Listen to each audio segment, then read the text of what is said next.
अच्छा ओके, अब हमारे पास ये है कि अगर आपके पास ट्रांसलेशन कोऑर्डिनेट साइक्लिक हो तो इसका मतलब ये है कि सिस्टम जो है वो इनवेरिएंट होगा अंडर ट्रांसलेशन अब अलोंग अ गिवन डायरेक्शन, और उसके कॉरस्पॉन्डिंग जो लीनियर मोमेंटम है वो कंजर्व करेगा।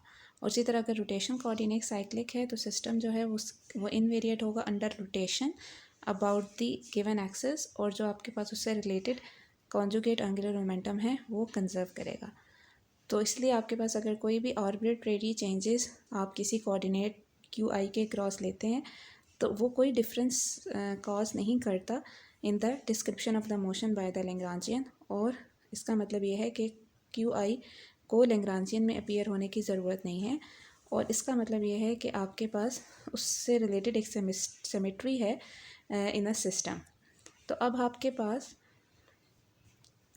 तो जो कॉन्सिक्वेंट कंजर्वेटिव प्रॉपर्टी है तो उसका जो है वो क्लोज रिलेशन है, मतलब जो आपके पास कंजर्वेटिव लॉ है उसका एक क्लोज रिलेशन है और साथ इनवेरिएंस और सिमेट्री का भी।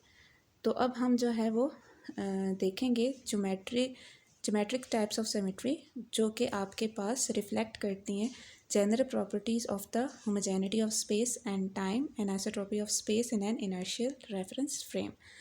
तो बेसिकली आपके पास यहाँ पे अगर आप ये सब चीज़ें देखें तो आपके पास जो है होमोजेनिटी ऑफ स्पेस सबसे पहले इन्होंने बताई हुई है, स्पेस एंड टाइम। उसका क्या मतलब, ये दो चीज़ें हम डिस्कस करने लगे हैं। Homogeneity of space and time क्या है कि there are no fixed reference point in the space that there is no preferred instant in time. मतलब होमोजेनिटी ऑफ स्पेस का मतलब ये है कि कोई फिक्स्ड रेफरेंस पॉइंट नहीं है स्पेस में, और टाइम का मतलब ये है कि there is no preferred instant in time, मतलब कोई time preferred instant in time नहीं है। इन अदर वर्ड कि अगर आपके पास डिस्प्लेसमेंट हो स्पेस के अंदर एज अ होल और या शिफ्ट के अंदर टाइम के अंदर कुछ शिफ्ट आए, वो आपके पास mechanical properties of the close system ऐसा सिस्टम जो कि इंटरेक्ट नहीं कर रहा है दूसरे सिस्टम के साथ, उनकी मैकेनिकल प्रॉपर्टीज़ को चेंज नहीं करता। तो आइसोट्रॉपी ऑफ स्पेस क्या है कि ऑल द डायरेक्शन जो आपके पास स्पेस के हैं वो इक्विवेलेंट हैं, और इसका मतलब ये है कि अगर आप स्पेस के अंदर कोई भी रोटेशन लेस्पोज कॉज कर रहे हैं तो वो उस क्लोज सिस्टम की प्रॉपर्टीज़ को चेंज नहीं करा। द लैग्रांजियन फॉर्मूलिज्म के अंदर जो law of motion of a system है उनको हम Lagrangian equation of formulation motion में लिखते हैं, और आपके पास उसको हम यूनिकली डिटरमिन करते हैं। मतलब कोई भी सिस्टम के लिए हम एक यूनिक लैग्रांजियन लिखते हैं।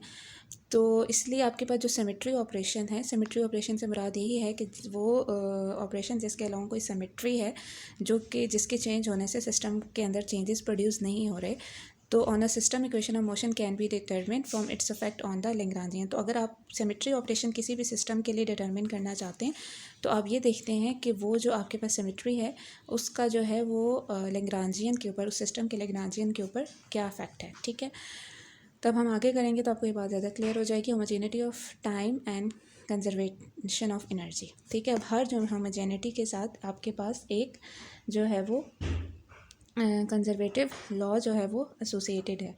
ठीक है, तो आपके पास सबसे पहले ये है कि होमोजेनिटी इन टाइम का मतलब ये है कि आपके पास जो लैग्रांजियन है क्लोज सिस्टम का वो आपके पास टाइम पे डिपेंड नहीं कर रहा। ठीक है, मतलब अगर आप लैग्रांजियन को विद रिस्पेक्ट टू टाइम जो है वो चेंज मतलब डिफ्रेंशिएट करें तो वो आपके पास ज़ीरो देगा, मतलब लैग्रांजियन जो है वो टाइम के ऊपर डिपेंड नहीं कर रहा। तो यहाँ से आपको क्या क्लियर हो गया कि जो होमोजेनिटी है वो आपके पास इसका मतलब होमोजेनिटी इन टाइम का मतलब ये है कि आपके पास जो है with respect to time Lagrangian का डेरिवेटिव ज़ीरो है।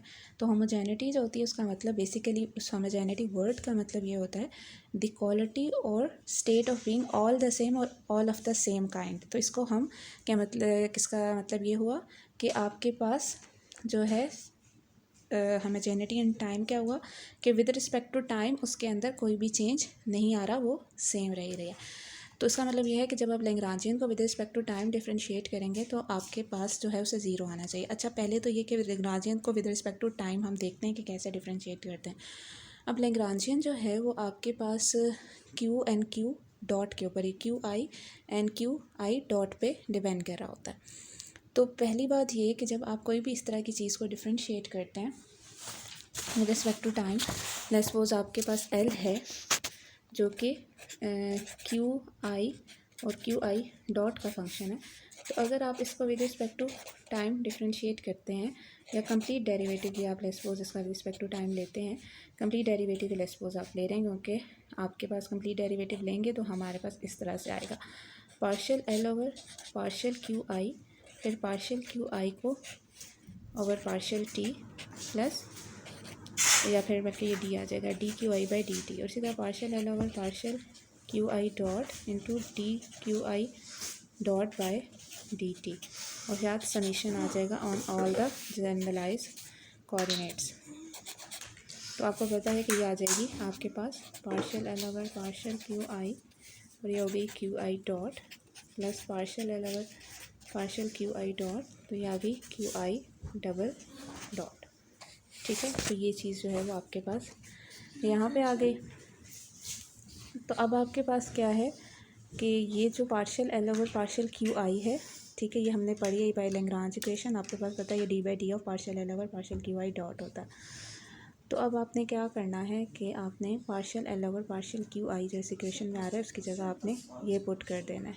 ठीक है, तो अब यहाँ पे आपने ये चीज़ पुट कर दी।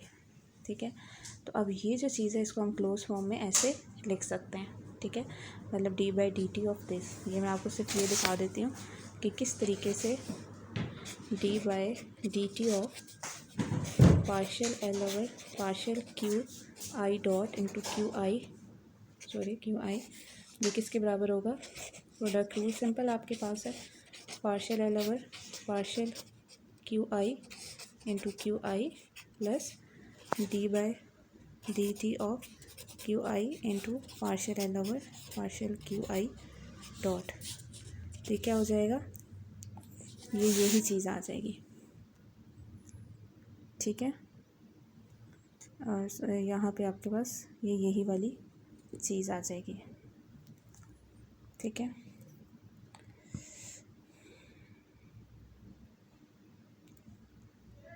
और यहाँ पे करेक्शन कर लें, यहाँ पे ये डॉट है। ठीक है,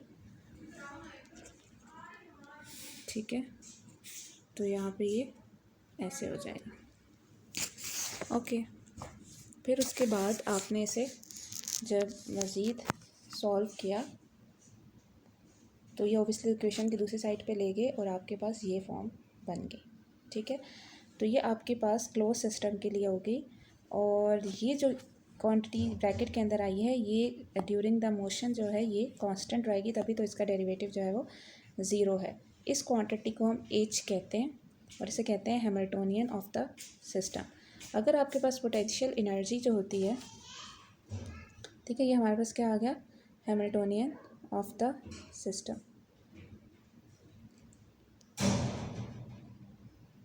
तो ये आपके पास जो है क्लोज सिस्टम के लिए, और one in a stationary external force field, तो ये जो क्वांटिटी है ब्रैकेट के अंदर ये हमारे पास क्या है, कांस्टेंट है, और हम ये कहेंगे a function of the generalize coordinate and generalize velocity. ठीक है, मतलब ये चीज़ जो थी ये फंक्शन थी किसका, जनरलाइज कोऑर्डिनेट जनरलाइज वेलोसिटी का, और ये रिमेन कांस्टेंट रहेगी ड्यूरिंग द मोशन। ठीक है, और फंक्शन ऑफ क्वांटिटी जो कि जनरलाइज कोऑर्डिनेट क्यू आई और generalize velocity Q I dot का फंक्शन है, अगर वो ड्यूरिंग द मोशन कांस्टेंट रहे तो उसकी वैल्यू को हम लोग इनिशियल कंडीशन से डिटरमिन करते हैं, और इसको हम इंटीग्रल ऑफ मोशन कहते हैं। ठीक है,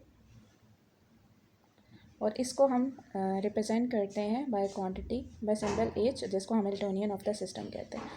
अगर आपके पास पोटेंशियल एनर्जी जो है वो वेलोसिटी इंडिपेंडेंट हो, वेलोसिटी डिपेंड ना कर रही है वेलोसिटी पे, तो ये आपके पास इक्वेशन ऑफ ट्रांसफॉर्मेशन जो है वो आपके पास जो है इक्वेशन ऑफ ट्रांसफॉर्मेशन जो है वो आपके पास, लेट मी सी, वो आपके पास जो है वो कनेक्ट कर रहे होते हैं।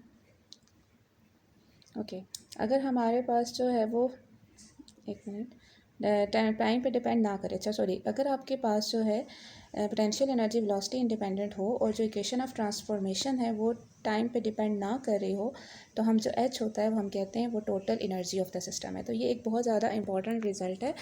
अगेन मैं आपको रिपीट कर दूं कि अगर आपके पास जो पोटेंशियल एनर्जी है वो वेलोसिटी इंडिपेंडेंट हो और जो आपके पास ट्रांसफॉर्मेशन इक्वेशन है वो टाइम इंडिपेंडेंट हो, वो टाइम पे डिपेंड ना कर रही हो, तो ये जो हैमिल्टोनियन है ये आपके पास बेसिकली ट्रांसफॉर्मेशन इक्वेशंस हैं 4.1। ठीक है, जो एक कोऑर्डिनेट्स को दूसरे कोऑर्डिनेट के साथ एसोसिएट कर रही होती है।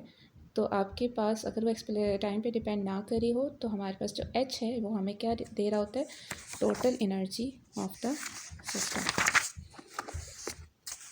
ठीक है, तो जो ट्रांसफॉर्मेशन इक्वेशन इस केस में कौन सी होंगी, जो रेक्टेंगुलर और जनरलाइज कोऑर्डिनेट्स को आपस में कनेक्ट कर रही हैं। अगर वो टाइम पे डिपेंड नहीं कर रही तो एच जो है वो total energy of the system है और आपके पास आ जाएगा। ठीक है, और इसके बाद हम इसे शो भी कर सकते हैं। तो हम कैसे शो करेंगे, बाय द फर्स्ट कंडीशन हमें पता है कि पहली कंडीशन ये है कि पोटेंशियल वेलोसिटी इंडिपेंडेंट हो, तो पोटेंशियल पोजीशन का फंक्शन है, वेलोसिटी का नहीं है। तो एक्स आई जो है वो नंबर ऑफ पार्टिकल्स हैं, आई से 1 से लेकर एन तक जो है वो नंबर ऑफ पार्टिकल्स हैं और जो अल्फ़ा है वो आपके पास कोऑर्डिनेट एक्सेस हैं। तो आप इनको, और सेकंड कंडीशन ये है कि जो ट्रांसफॉर्मेशन इक्वेशंस हैं जैसे मैंने अभी आपको पीछे दिखाई 4.1, तो वो आपके पास जो है वो टाइम पे डिपेंड ना कर रही हो। ठीक है, तो हम फिर v को जो है वो in term of Q I लिख सकते हैं जनरलाइज कोऑर्डिनेट की, क्योंकि वो वेलोसिटी पे डिपेंड नहीं करे तो क्यू आई डॉट पे डिपेंड नहीं करेंगे, सिर्फ क्यू आई पे डिपेंड करेंगे। तो अब जब इसका derivative with respect to generalize velocity आप लेंगे तो ऑब्वियसली ज़ीरो होगा, जबकि आपके पास जो काइनेटिक एनर्जी टी है अंडर द सेकंड कंडीशन ये फर्स्ट कंडीशन के अकॉर्डिंग था। ठीक है, और सेकंड कंडीशन ये है कि जो आपके पास ट्रांसफॉर्मेशन इक्वेशंस हैं वो टाइम पे डिपेंड नहीं करनी। तो जो आपके पास काइनेटिक एनर्जी टी है under the second condition is a homogeneous और and quadratic function of the Qs. मतलब आपको पता है कि जो है हमारे पास सेकंड कंडीशन हमारे पास क्या है कि equation of transformation connecting the rectangular generalize coordinate does not depend explicitly on time. तो जो x है वो या तो q का फंक्शन है या q जो है वो x का फंक्शन है। तो v जो है फंक्शन ऑफ q है और जब हम v को with respect to q dot differentiate करेंगे ज़ीरो होगा। और सेकंड कंडीशन के अकॉर्डिंग हमारे पास काइनेटिक एनर्जी जो है वो होमोजीनियस है और क्वाड्रेटिक फंक्शन ऑफ q, तो आपको पता है कि वेलोसिटी जो है वो v स्क्वायर से आती है, तो आपके पास क्वाड्रेटिक फंक्शन है q का। तो फ्रॉम आयलर्स थ्योरम ये हम पीछे जो है हमारे पास एक रिलेशन है वहाँ से ये इन्होंने चीज़ निकाली है, यहाँ पे डिराइव की हुई है, आप इसको देख लीजिएगा।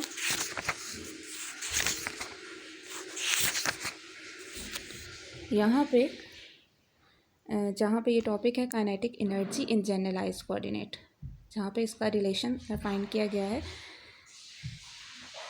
इस पेज 111 एंड 110 पे बुक फर्स्ट एडिशन का। तो आप जो है वहाँ से आप देख लीजिएगा कि आपके पास जो है वो ये रिलेशन आ रहा है, ये वाला 4.36 इस बुक में। ठीक है, तो ये वाला जो रिलेशन है वो हमारा यहाँ पे यूज़ किया जा रहा है।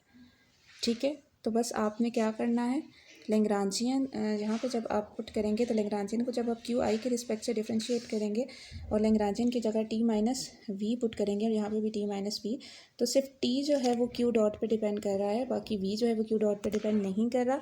तो उसका derivative with respect to Q dot zero हो जाएगा और बाकी ये वाली चीज़ जो है वो हमने ऊपर देखी वो 2t के बराबर है और बाकी हमने जब इसे सॉल्व किया तो ये t plus V total energy के बराबर होगा। तो अगर आपके पास सेकंड कंडीशन ना मीट कर रही हो तो हमारे पास जो हैमिल्टोनियन होता है वो equal to the total energy of the system नहीं होता, लेकिन ऑब्वियसली टोटल एनर्जी कंजर्व तो करती ही है आपके पास फॉर अ कंजर्वेटिव सिस्टम, वो तो कंडीशन रहेगी। लेकिन हैमिल्टोनियन सिर्फ उस केस में टोटल एनर्जी के बराबर होगा जब आपके पास जो ट्रांसफॉर्मेशन इक्वेशंस हैं या जो कोऑर्डिनेट्स हैं वो आपके पास जो है वो टाइम पे डिपेंड ना करें।